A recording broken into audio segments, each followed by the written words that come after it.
ta'zim hormat kepada yang dituhankan oleh orang-orang Jepang, ditangkap Hadratus Syekh dengan santri-santri yang dipenjara. Hadirin yang dimuliakan oleh Allah Subhanahu wa taala. Saya tahu cerita orang tua seperti dari Pak Profesor Dr. Ismail Yusuf yang diumumkan sekarang, termasuk tim akreditasi universitas dan perguruan tinggi di Indonesia, wakil dari Kalimantan. 9 orang di Indonesia, wakil Kalimantan, termasuk beliau S2, S3 beliau di Naganos University.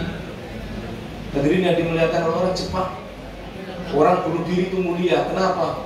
Tidak kenal kepada baginda Muhammad Sallallahu Alaihi Wasallam. Otaknya hebat, kecanggihannya hebat, intelijensinya hebat, tapi satu hatinya tidak kenal kepada Allah, tidak kenal kepada agama. Maka syukur kita, Islam mengajarkan birrul walidain, mengajarkan bagaimana dengan orang tua. Islam mengajarkan istri bagaimana bersikap dengan suami, suami bersikap dengan istri. Diajarkan sempurna dalam Islam. Di dalam Islam, kalau ada orang tua kok nelpon anaknya dah jauh, nung, emak ini minta utang duit nung, ngapain mak, beras habis kan? Ada anak yang nelpon orang tua utang duit kok beli beras. Ini anak yang paling zalim di muka bumi. Apalagi anak laki-laki. Harta anak laki-laki dalam fikih halal untuk orang tuanya, halal untuk orang tuanya. Sampai begitunya Islam mengatur. Kalau orang tua sudah tua, tangannya itu ada betuah, tangan yang doa-doa kita dikabulkan oleh Allah lewat orang tua. Diatur dalam Islam. Orang selevel Umar bin Khattab, selevel Ali bin Abi Thalib, ada sampai Nabi katakan kalau kamu ketemu nanti ke Yaman, ada satu kampung di situ ada namanya khairut tabi'in, sebaik-baiknya tabi'in, yaitu Uwais Al-Qarni, minta doa kepada dia. Itu orang yang doanya dikabulkan oleh Allah. Uwais Al-Qarni ini orang yang hidup di zaman Nabi tapi tidak pernah jumpa dengan Nabi, maka derajatnya tabi'in. Khairut tabi'in, kata Nabi, sebaik-baik tabi'in. Dia itu doanya, kalau dia doa langit dibuka. Siapa Uwais Al-Qarni itu? Orang biasa, di kampungnya tidak dikenal, pemuda yang kurus, pemuda yang secara level sosial jauh, orang banyak tidak kenal dia. Satu hari emaknya bilang, emak ini ada cita-cita satu, emak ini pengen haji ya. Orang miskin, tidak dapat warisan orang tua, badannya itu lemah, Uwais Al-Qarni, tapi emaknya pengen haji, ingin menyenangkan hati orang tuanya. Maka dia bekerja dan sisa-sisa warisan orang tuanya itu satu hari dibelikan pedet, anak sapi, Pak. Anak sapi, dan ajib buat kandang itu di tempat bukit. Maka kalau pagi dia itu turun dari kandang sana ngangkat sapinya ke bawah untuk makan, sore digendong lagi bawa ke atas, Pak. Sore di atas lagi. Bertahun-tahun sampai pedetnya jadi sapi, tidak kuat lagi ngangkat. Setelah tidak kuat ngangkat, dijual, dapat duit. Maknya ada dekat musim haji, maknya kaget, mak, insya Allah bismillah tahun ini kita haji gitu. Maknya kaget, loh, kamu dapat duit dari mana? Ya dari sapi kemarin saya jual. Dan kita naik apa? Insya Allah mak saya gendong.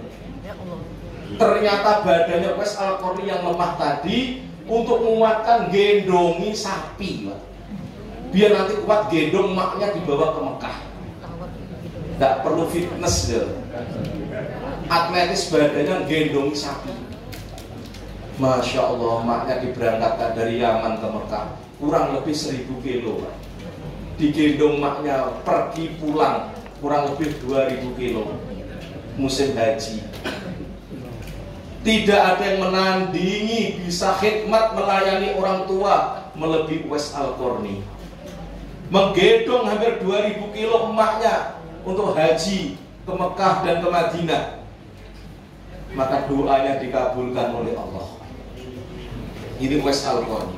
Maka Syekh Mutawalli Asy'ari beliau menyatakan kalau ada orang tua sampai hatinya kok disakiti oleh anaknya, maka orang tua seperti ini doa-doanya berhenti tidak akan dikabulkan oleh Allah. Imam Syafi'i beliau mengatakan doa orang tua terutama makbul untuk anak pasti. Tapi berapa banyak orang tua doa untuk anaknya, ya Allah, jadikan anak-anak mantu saya keluarga yang sakinah mawaddah, berantem keluarganya. Jadikan urusan rezekinya mudah tapi sulit. Kenapa? Kata Imam Syafi'i, karena orang tua doa dengan hatinya tersakiti oleh anaknya. Maka Islam mengatur, Islam ini mengatur, jangan orang tua, jangan kita sampai menyakiti orang tua. Walaupun orang tua itu keliru-keliru, aukan aja Pak, aukan. Bapaknya, anaknya sampai doktor, S2, master. Anaknya itu SD pun tidak lulus, hitung-hitungan. 1 tambah 1 berapa no? 2 mak. 2 tambah 2, 5 kan nak? 4 mak, 5 katanya. 4, 5 katanya. Udah lama untuk mak, 2 tambah 2, 5 aja mak. Daripada nyinggung, nyakiti hati maknya. Kan aja. Sampai pengen tidak nyakiti hati emaknya, walaupun keliru kan. Karena kalau emak sudah hatinya tersakiti, doa untuk anaknya tidak makbul lagi. Mana ada cerita 2 tambah 2, 5 Pak? Khusus untuk emaknya aja, yang SD tadi. Pengen tidak nyakiti emak. Hadirin yang dimuliakan oleh Allah Subhanahu Wa Taala, ini dan keluar pasku seneknya yang selesai Pak. Sambung.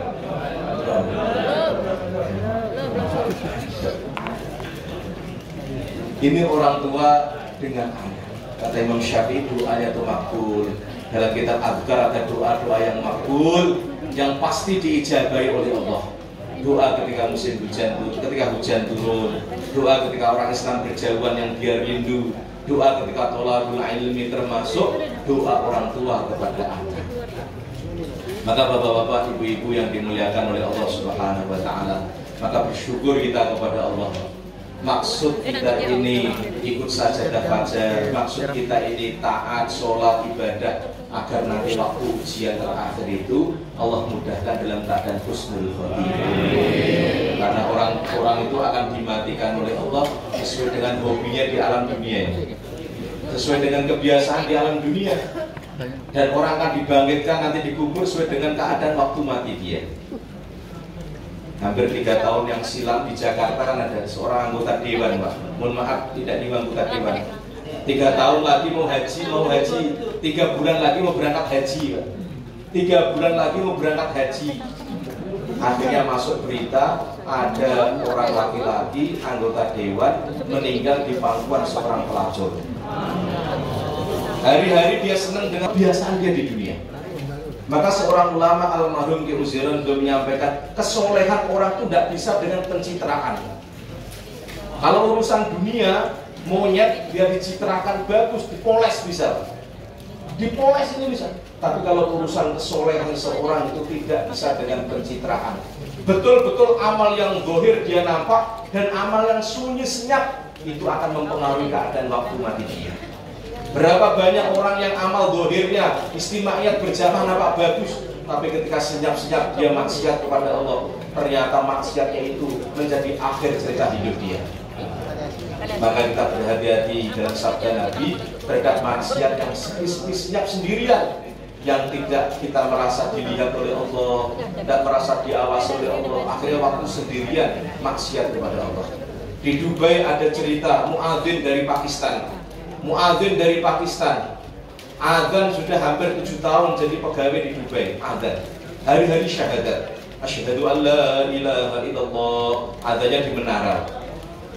Hari-hari hayya 'alas shalah, hayya 'alal falah. Ketika mau meninggal dunia, ditalkinkan mulutnya terkunci. Diucapkan syahadat yang 5 kali dia bacakan terkunci mulutnya, tidak bisa. Sampai imam masjidnya datang mau mentalkinkan, tidak bisa juga. Imamnya nanya istrinya, apa amalan suami kamu ini katanya. Istrinya mengatakan amalannya bagus ya Tuhan, katanya. Amalannya bagus, yang nampak di mata semuanya bagus. Pasti ada amalan yang Allah tidak senang ini.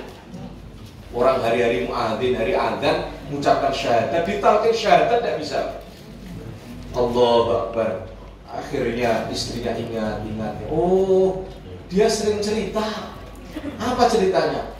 Kalau dia itu habis ngadzan ke menara, naik dan turun, dia cerita sering ngintip anak gadis tetangga orang Yahudi.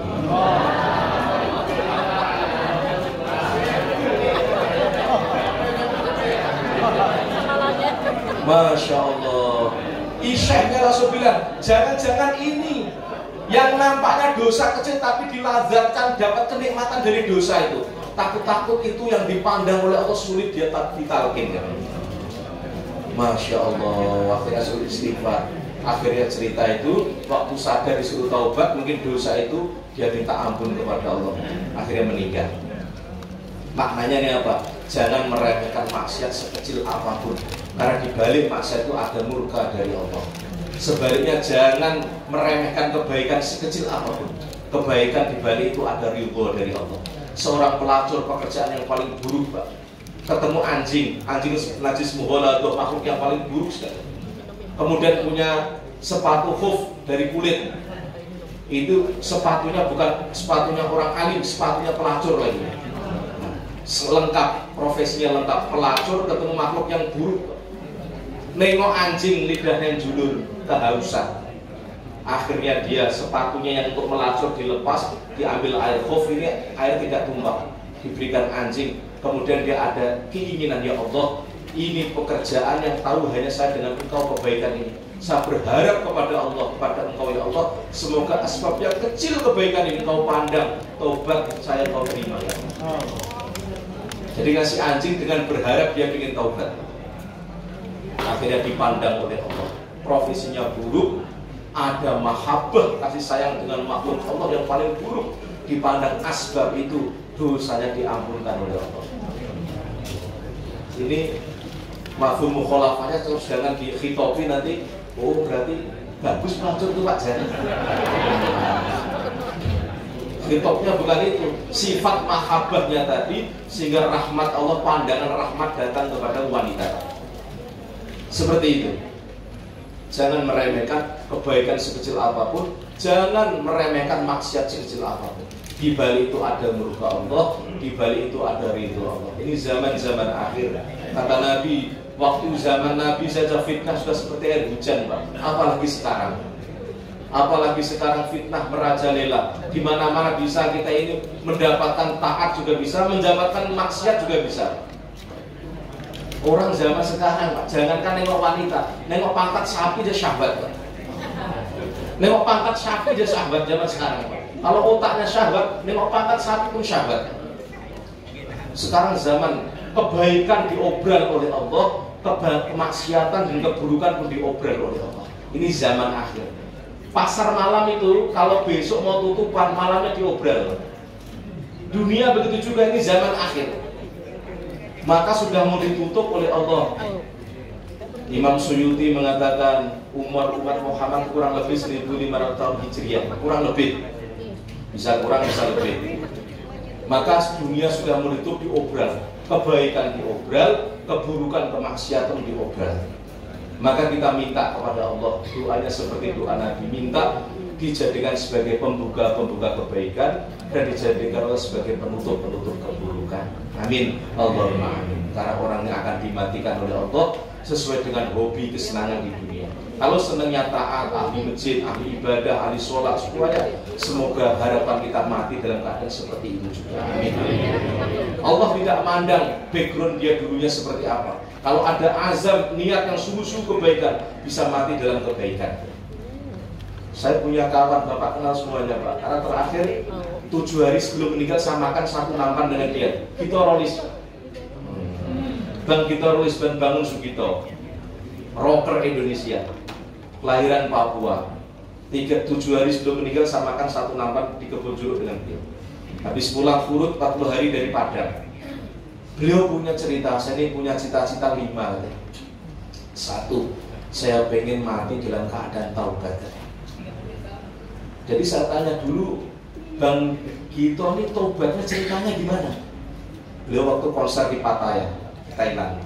Waktu konser di Thailand itu tiba-tiba beliau tuh waktu vokal terhenyak ada kurang lebih 5 menit. Terhenyaknya apa? Nengok seakan-akan yang joget itu